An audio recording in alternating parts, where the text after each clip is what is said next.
এবার সীমান্তের দিকে নজর রাখতে হচ্ছে, কারণ সেখানে তো লাগাতার উস্কানি। দেশের পূর্ব ও পশ্চিম দুই সীমান্তেই লাগাতার উস্কানি। আপনাদেরকে জানিয়ে রাখি, পূর্ব সীমান্তে আস্ফালন ইউনুসের দুর্বৃত্তদের, পশ্চিমে ফের অস্ত্রবিরতি চুক্তি ভাঙছে পাকিস্তান। ভারতকে ভয় পাওয়ার দিন হচ্ছে শেষ। এবার রুখে দাঁড়িয়েছে নতুন বাংলাদেশ। বাংলাদেশ সীমান্তে বিগত এক যুগ যাবৎ ভয়ের রাজত্ব কায়েম করেছে বিএসএফ। বাংলাদেশের স্বাধীনতা এবং সার্বভৌমত্বকে বুড়ো আঙুল দেখিয়ে ভারতের বিএসএফ গুলি করে হত্যা করেছে নিরীহ বাংলাদেশি, এমনকি বিজিবি সদস্যদেরও। Border guard Bangladesh. বিজিবি এতদিন ভারতের আগ্রাসন সহ্য করে এসেছে।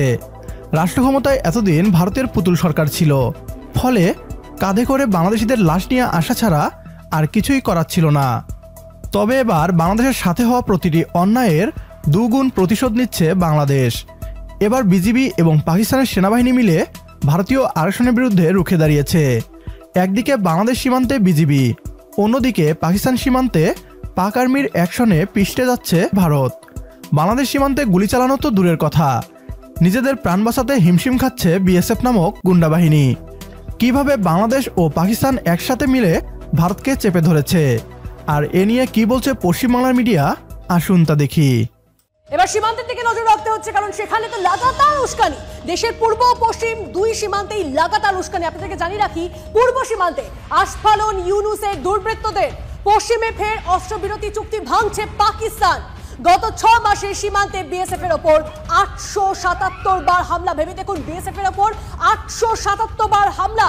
অন্যদিকে পুঞ্চে ফের পাক উস্কানি। জম্মু কাশ্মীরের পুঞ্চে অস্ত্রবিরতি চুক্তি লঙ্ঘন পাকিস্তানের। দুই দেশকে পাল্টা মুখের উপর জবাব ভারতের।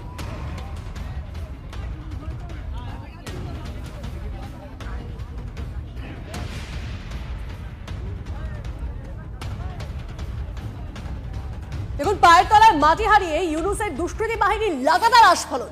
বারবার ভারতে অনুপ্রবেশের চেষ্টায় হামলা, কড়া প্রতিরোধ বিএসএফ এর। টিভি9 বাংলার হাতে চাঞ্চল্যকর রিপোর্ট। সেই রিপোর্টে কি রয়েছে সমস্তটা জানবো আমাদের প্রতিনিধি সায়ন্ত আমাদের সঙ্গে রয়েছেন সরাসরি। সায়ন্ত,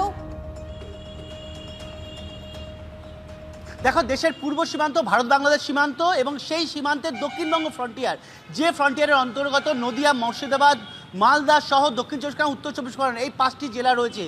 মূলত সেই রিপোর্টে দেখা যাচ্ছে যে গত 1 জানুয়ারি 2024 জানুয়ারি থেকে জুলাই পর্যন্ত 150 বারের কাছাকাছি পাচারকারী বা অনুপ্রবেশকারীরা বিএসএফ জওয়ানদের উপরে হামলা করেছে।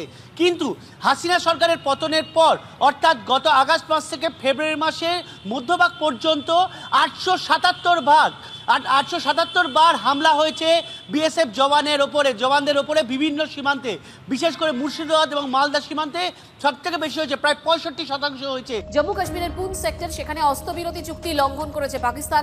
ভারতীয় জওয়ানদের লক্ষ্য করে নির্বিচারে গুলি বর্ষণ পাক সেনা। এতদিন বাংলাদেশকে পাকিস্তানের কাছ থেকে পরিকল্পিতভাবে দূরে সরিয়ে রেখেছিল ভারত।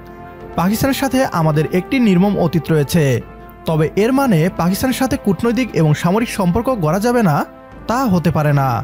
দ্বিতীয় বিশ্বযুদ্ধে জাপান এবং আমেরিকা একে অপরের দুশ্মন হলেও আজ তারা ঘনিষ্ঠ মিত্র। বন্ধু এবং দুশ্মন অতীত দেখে নয়, বরং বর্তমান ভূরাজনৈতিক স্বার্থ দেখে তৈরি হয়।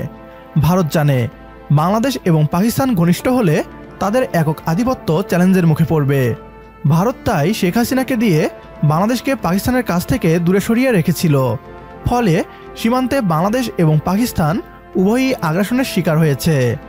ছাত্র জনতার নতুন বাংলাদেশ পাকিস্তানের সাথে তিক্ততা ভুলে গিয়ে এক হয়েছে ভারতীয় আধিপত্যের বিরুদ্ধে। দুই দেশ একসাথে ভারতীয় সরকারি গুন্ডা বাহিনী বিএসএফকে শিক্ষা দিচ্ছে।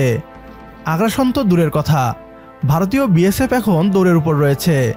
বাংলাদেশ এবং পাকিস্তানের এমন অবস্থানকে সমর্থন করলে কমেন্ট বক্সে ইয়েস লিখে জানিয়ে দিন আমাদের। সেই সাথে ভিডিও শেয়ার করে দেখার সুযোগ করে দিন আপনার বন্ধুদের। পরবর্তী ভিডিও দেখার আমন্ত্রণ জানিয়ে বিদায় নিচ্ছি আজ। আল্লাহ হাফেজ।